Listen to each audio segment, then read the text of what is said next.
And I'm making believe I'm listening to everybody, a phony, warm smile on my face, just waiting for the minute hand to reach straight up, the start of the hour, so we can begin the reason for all this. We're here to make a movie. Finally, I can't wait any longer. It's still 3 minutes of, but I glance over to the A.D. Nervous, but with a voice filled with authority, he says, "Ladies and gentlemen, or folks, or hey gang, can we take our seats?" The tone the A.D. uses is important. If he sounds like Santa Claus chortling ho, ho, ho, the actors know that he's afraid of them, and he'll have a rough time later.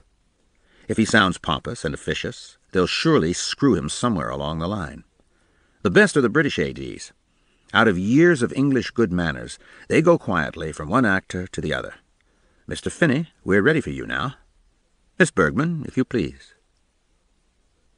The actors gather around the table. I give my first direction to them. I tell them where to sit. Actually, I've been directing this picture for some time. Depending on how complicated the physical production of the movie will be, I've been in pre-production anywhere from 2.5 to 6 months. And depending on how much work had to be done on the script, perhaps for months before pre-production began. Major decisions have already been made. There are no minor decisions in movie making. Each decision will either contribute to a good piece of work or bring the whole movie crashing down around my head many months later. The first decision, of course, was whether to do the movie. I don't know how other directors decide. I decide completely instinctively, very often on just one reading. This has produced very good movies and very bad ones. But it's the way I've always done it, and I'm too old to change now. I don't analyze a script as I read it for the first time. I just sort of let it wash over me. Sometimes it happens with a book. I read Prince of the City in book form and knew I desperately wanted to make a movie of it. I also make sure that I have the time to read a script straight through. A script can have a very different feeling if reading it is interrupted, even for half an hour. The final movie will be seen uninterrupted, so why should reading the script for the first time be any different? Material comes from many sources. Sometimes the studio sends it with a firm offer and a start date. That, of course, is the best of all worlds because the studio is prepared to finance the movie.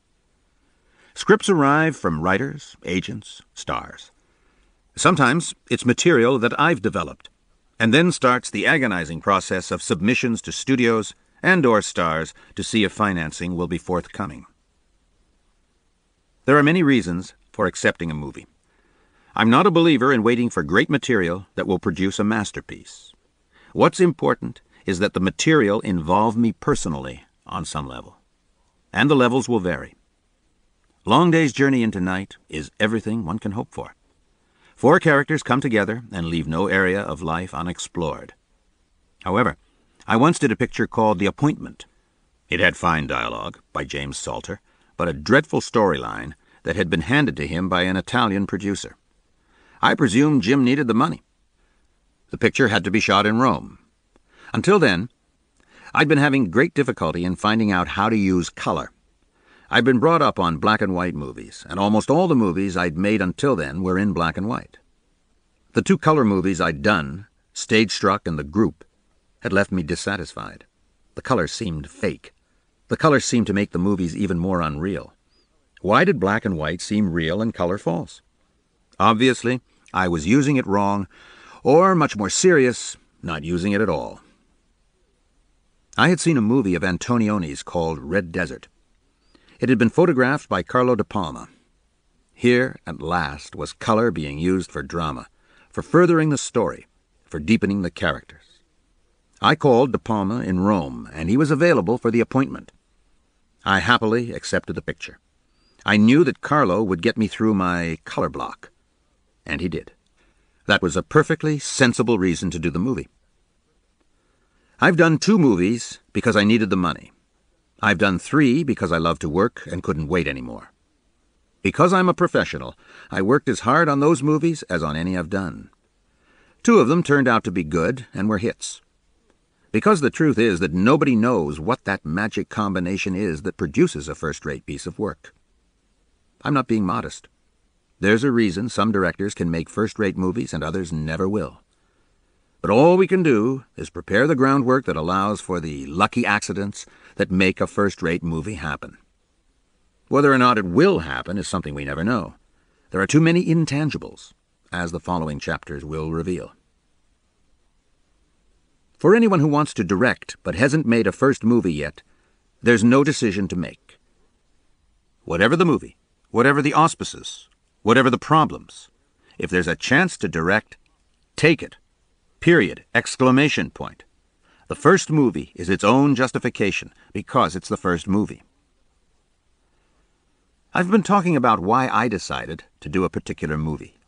Now comes the most important decision I have to make. What is this movie about?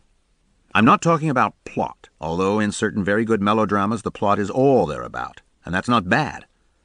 A good, rousing, scary story can be a hell of a lot of fun. But what is it about emotionally? What is the theme of the movie, the spine, the arc? What does the movie mean to me? Personalizing the movie is very important. I'm going to be working flat out for the next 6, 9, 12 months.